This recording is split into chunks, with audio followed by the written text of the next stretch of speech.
I recently posted a performance of a melody, which I transformed into a kind of Rachmaninoff style rhapsodic piece.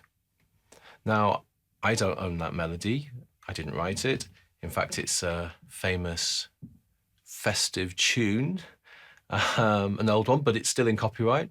I think I'm safe using it. It's not really a cover because I've made more than sufficient changes, perhaps to warrant it being, not that piece anymore. But it's a moot point. It's a tricky one. What makes something copyrightable? Well, it is the melody. Melody is the thing. And what makes a melody is just a sequence of notes. Until relatively recently, the tune Happy Birthday was in copyright. So this sequence of notes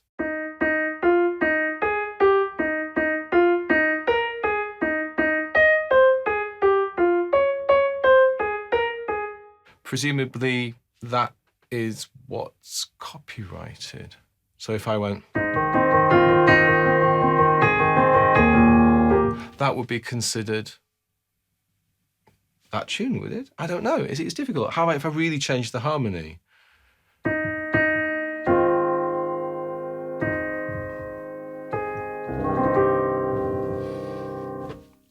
And what about songs where the bass line or the groove or I don't know, some little piece of vocal harmony or something is so catchy, so hooky that that's what makes the song, and yet that's not copyrighted.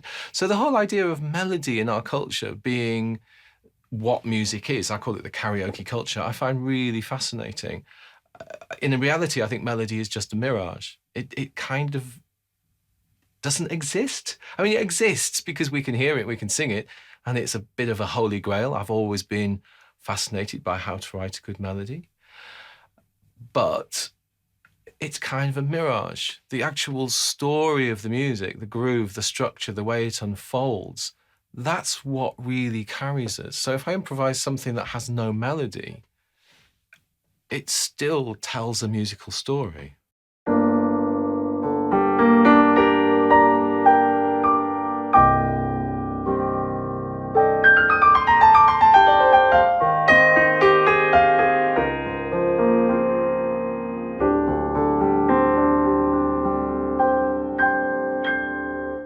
No melody there. Obviously there's harmony, obviously there's rhythm, there's melodic figuration, but there isn't actually a tune.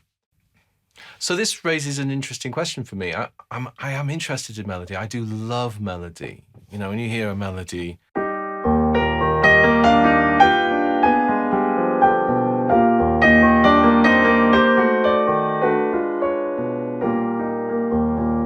when you hear a melody like that, yeah, how do I write a melody like that? And it's a good question, isn't it?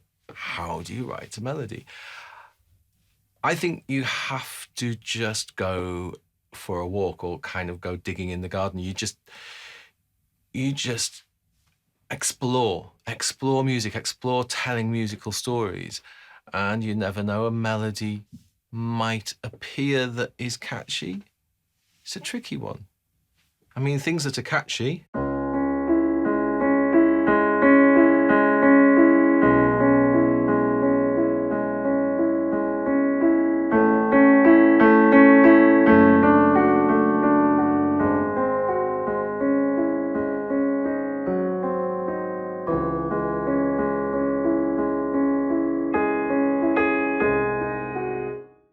are not necessarily melodies.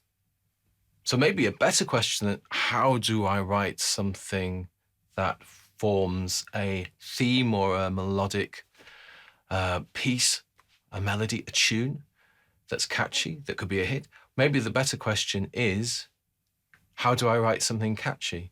And every single year of my life, I suppose, at this point in the year, in December, we're bombarded with tunes that have become sort of iconic.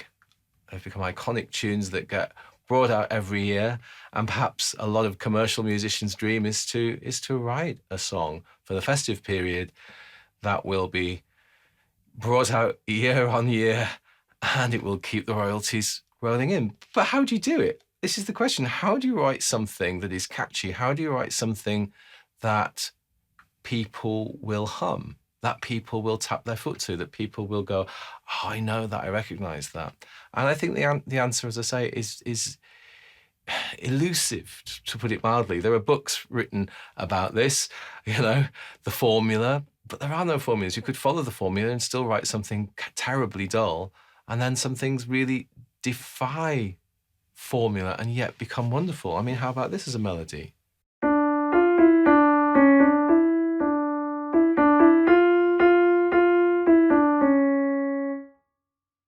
And yet that's a very recognizable melody. It's a very catchy melody. It's written on 4 notes. Lots of melodies do that. Other melodies might go, wide-ranging.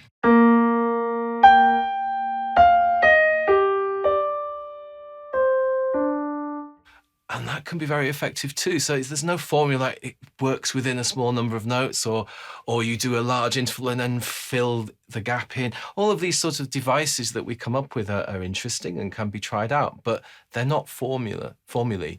They're not a formula to write there is no formula to writing a hit song or a hit melody. You just have to explore. So I can maybe squeeze myself a little as I'm improvising to do something that's more melodic.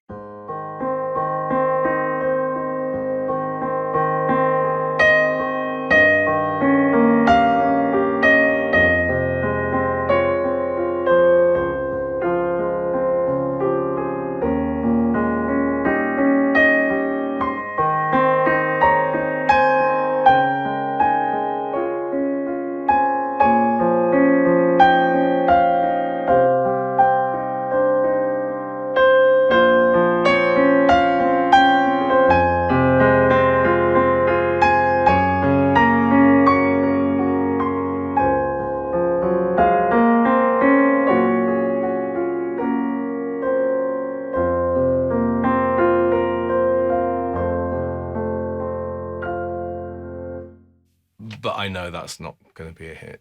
I can tell.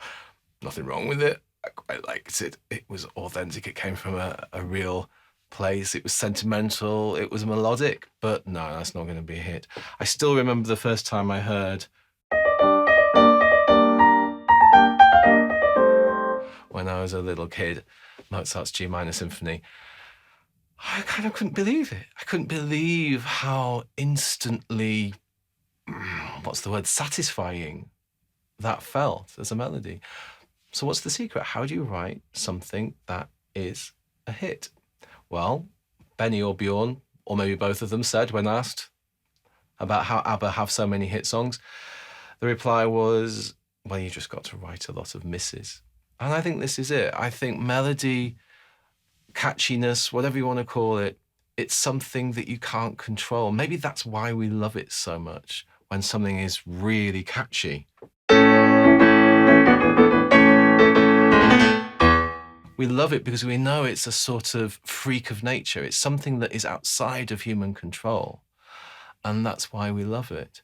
But then the very elusive nature of it is why we love it, not because it's something we can control. And this is kind of like a paradox, isn't it? That we live in a karaoke culture where we are fascinated by who can produce the best version of a certain song, maybe. All these shows on TV where they're karaoke shows where people sing songs that we know by artists that we love. In a way, that flies in the face of the magic of what makes something a hit. And I guess that's because, in a way, it's all about money. Back to the original point of who owns it. You can't own a chord.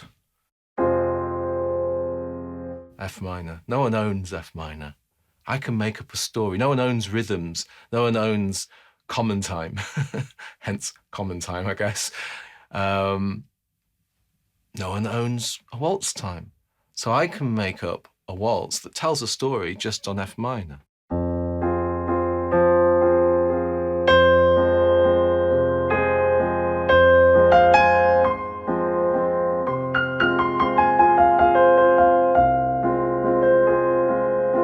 Obviously, I'm dying to change harmony.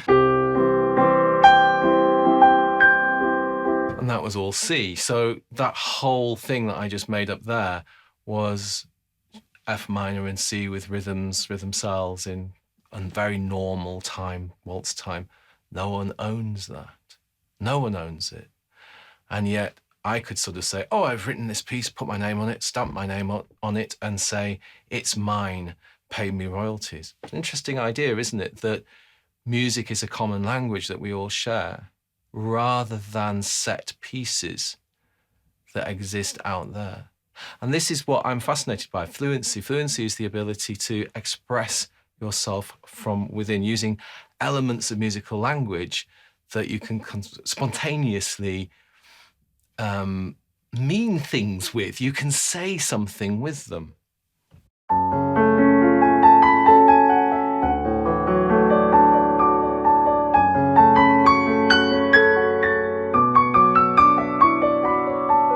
I'm not thinking about the melody. I'm not designing a melody. I'm just saying, like saying words. I know what I want to say. I know the feeling.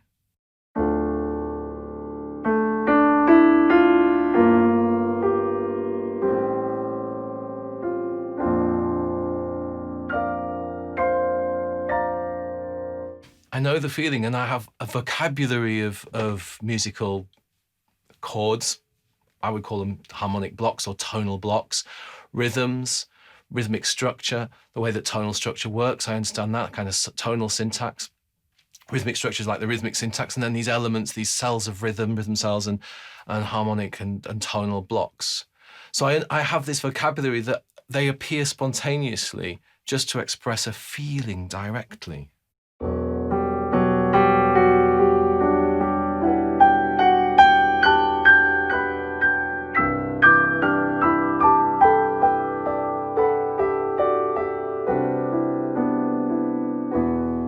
So just as I'm speaking now, I'm not designing what I'm speaking. I'm not rehearsing it mentally or thinking about it after I've said it and checking that it's okay. I did for a minute then, and it feels very odd. It interrupts the flow. The words just appear because I want to say something. I know the meaning of what I want to say, and the words just appear. So if I want something to be really, really peaceful and calm, I might go for one of my favorite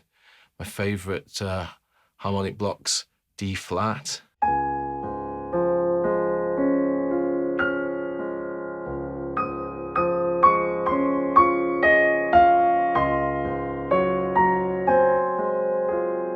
Why D flat? It might be because I'm thinking of the Chopin Berceuse.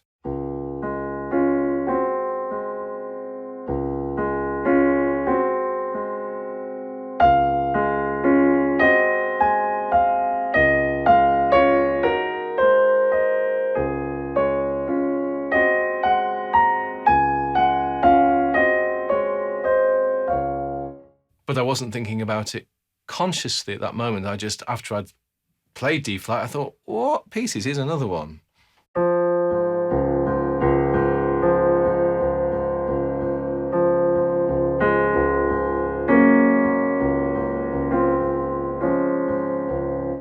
You can always hear an influence between those pieces. I imagine Rachmaninoff, when he wrote that Moment Musical, had played the Chopin Berceuse in D flat. So then things create inferences. We get in, we feel certain inferences through certain keys or certain harmonies. But by no means is D flat always going to sound like that. It can sound very different.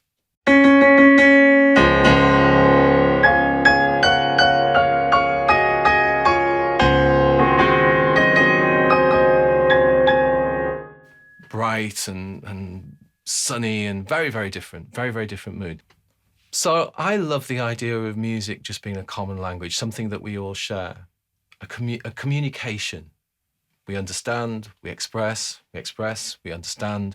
Listening feeds making music, musicking and listening to music are just opposite sides of the same coin. There's nothing new under the sun. Trying to be original, trying to be cool, it's a dangerous, difficult path to go down. Trying to write a hit melody, very dangerous path to go along. You just explore the music that you love and see what comes up. And if you're lucky, you might write a festive hit.